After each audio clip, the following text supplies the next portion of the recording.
Communication is a process of exchanging ideas, thoughts, information and emotion through speech, signals, written matter और through expression. Communication process है अपने ideas को, thoughts को, information, emotion को speech के through, signals के through, written matter के through, expression के थ्रू दूसरे इंसान को समझाना, इसी प्रोसेस को हम कम्युनिकेशन कहते हैं. The word communication has its origin in the Latin word communis which stands for commonness between communicator and receiver of the message.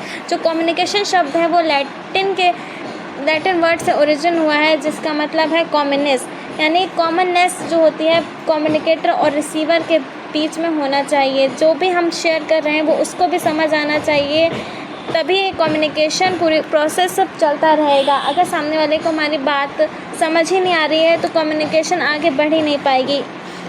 इसी प्रोसेस को हम कम्युनिकेशन कहते हैं. अपनी बात को दूसरे तक पहुंचाना, आपस में अपने थॉट्स को शेयर करना is known as communication.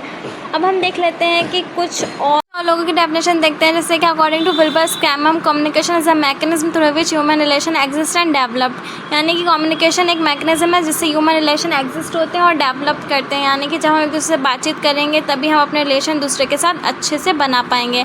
According to Claude Shannon communication refers to one mind and affect in another.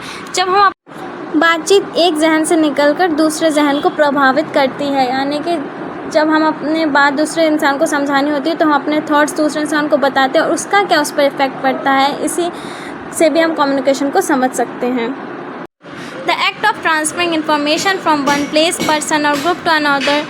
यानी कि अपनी बात को, अपनी इन्फॉर्मेशन को किसी जगह से, किसी इंसान से या दूसरे ग्रुप के पीपल को अपनी बात को समझाना, यही कॉन्सेप्ट है कम्युनिकेशन का. जिसमें बेसिक स्टेप रहता है message encoding, transmission of signals by using technology.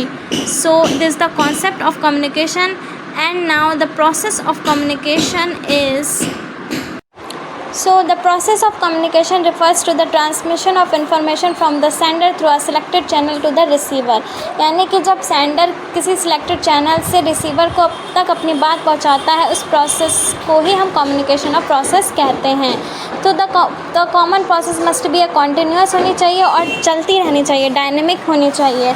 यानी कि जब सेंडर रिसीवर को मैसेज एनकोड कर रहा है और रिसीवर डिकोड करके जो फीडबैक देता है और फिर जो प्रोसेस वो चलती रहती है, उसी को हम कहते हैं प्रोसेस ऑफ कम्युनिकेशन. जैसा कि हम डायग्राम में भी देख सकते हैं कि सेंडर ने एनकोड किया मैसेज, उसके बाद वो मैसेज बना, फिर उसके बाद डिकोड हुआ, रिसीवर के पास गया, रिसीवर ने फीडबैक दिया. इसी प्रोसेस को हम कम्युनिकेशन प्रोसेस कहते हैं. आई होप आपको समझ आया होगा ये सब.